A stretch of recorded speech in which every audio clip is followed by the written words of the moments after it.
Hello everyone, welcome back to my channel. आज हम लोग एक बहुत ही कॉमन मैथमेटिकल प्रॉब्लम सॉल्व करेंगे जो बहुत students specially class 9 and 10 students को ज़्यादा प्रॉब्लम होता है और वो है splitting of middle term which is used during solving of quadratic equations. Standard form of a quadratic equation वो क्या होता है ax square plus bx plus c equals to 0. अक्सर मैंने देखा है कि students they multiply c into a और उसका फैक्टर्स निकालने का कोशिश करता है। Like for example, let us take 2x square minus 7x minus 4 जो एक क्वाड्रेटिक इक्वेशन है जिसका डिग्री है 2। डिग्री मतलब इस क्वाड्रेटिक इक्वेशन का हाईएस्ट पावर है 2 which is in 2x square. अभी इस इक्वेशन को हम स्टैंडर्ड फॉर्म में लिखेंगे जहां a होगा 2, b होगा -7 एंड c होगा -4। अब हम a और c को मल्टीप्लाई करके उसका फैक्टर निकालेंगे। सो 8 का फैक्टर होगा 2 into 2 into 2 into 1। So now इसी फैक्टर्स को लेके हम लोगों को ऐसा दो नंबर्स निकालना पड़ेगा जो मल्टीप्लाई होने पर 8 मिलता है और प्लस करने पर इक्वेशन का middle term that is -7x मिलता है। सो फैक्टर्स क्या होगा? वो होगा -8x plus x since the multiples are 8 into 1 equals to 8। Let's further solve the equation. हम 2x कॉमन लेंगे और ब्रैकेट में डाल देंगे x माइनस 4। नेक्स्ट +1 कॉमन लेंगे और x माइनस 4 ब्रैकेट में डाल देंगे।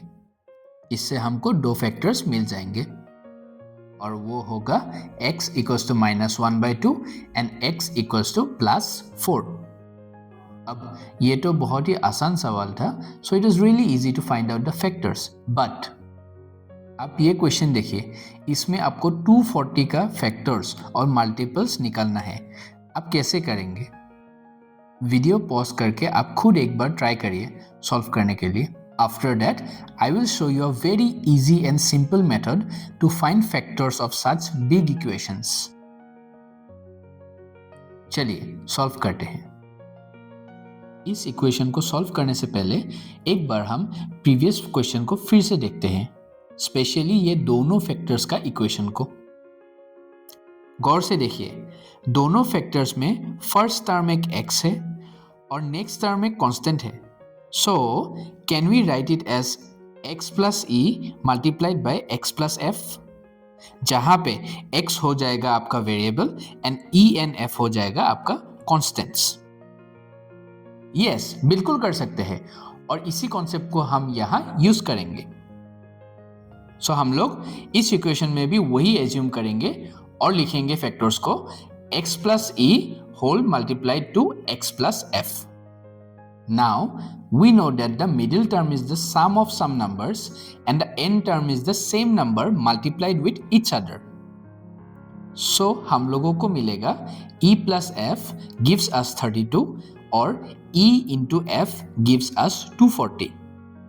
Now it's time to apply our new method. पहले आप 32 को 2 से डिवाइड करिए, it will give you 16.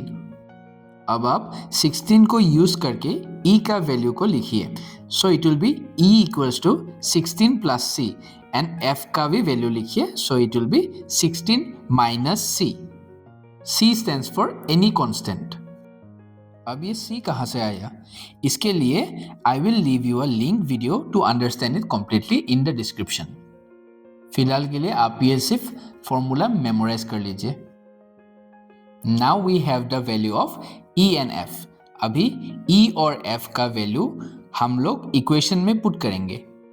So it will become 16 plus c bracket plus 16 minus c equals to 32 और 16 plus c bracket whole into 16 minus c bracket close equals to 240. Equation को solve करके we will find that the value of c is 4. Now हम लोग c का value put करेंगे ऊपर e और f में। सो e का वैल्यू मिलेगा 20 और f का वैल्यू मिलेगा 12। देयरफॉर ऊपर का इक्वेशन का फैक्टर्स बन जाएगा x plus 20 multiplied whole to x plus 12 equals to 0। And zero of the equation हो जाएगा -20 and -12।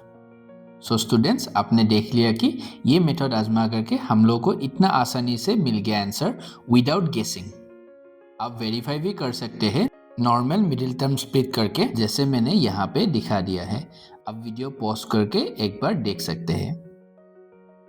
Now students, please be very careful that ये मेथड आप ओनली a का वैल्यू 1 होने से ही यूज कर सकते हैं। दैट मीन्स एक्स स्क्वायर का कोफिशिएंट 1 होना चाहिए। तो आप मुझे एक बात बोलिए, क्या ये शॉर्टकट वेरी लिमिटेड यूजेस के लिए है? Did I waste your time? No, my dear students. आप किसी भी इक्वेशन को एक्स स्क्वायर का कोफिशिएंट 1 बना सकते हो। अभी आप पूछोगे सर ये कैसे? Let's take our first equation again as an example. यहाँ पे मैंने 2 कॉमन ले लिया है, तो इक्वेशन हो जाएगा 2 bracket x plus e multiplied to x plus f equals to 0, जो हमने पहली बार किया था।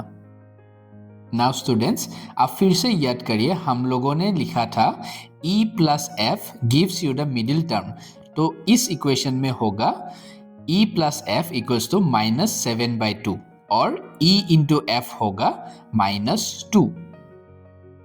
नाउ e और f का वैल्यू निकालने के लिए फॉर्मूला लिख दीजिए, जो है मिडिल टर्म -7/2 का आधा, जो हो जाएगा -7/4 प्लस c, और f का होगा -7/2, फिर से आधा करेंगे तो उसका हो जाएगा -7/4 माइनस c।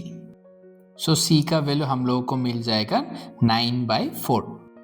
अब ये c का वैल्यू हम लोग e और f में डाल लेंगे। So we will get e equals to 1/2 and f equals to -4।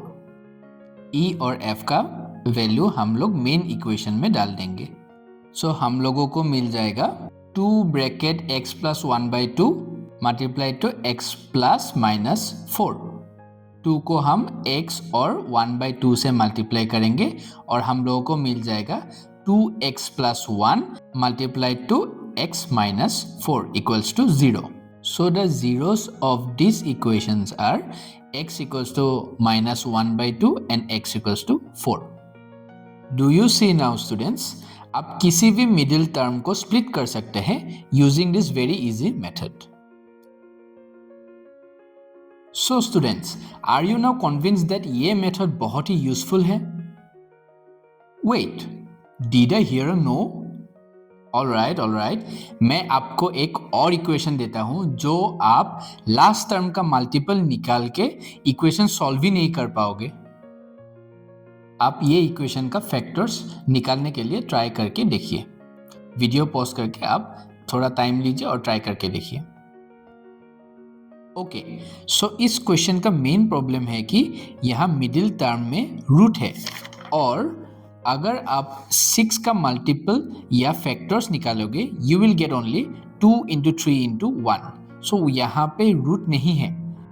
अगर एग्जाम में ऐसा क्वेश्चन आ जाए तो प्लीज गेस करके टाइम वेस्ट मत करिए और मेरा मेथड अप्लाई करिए।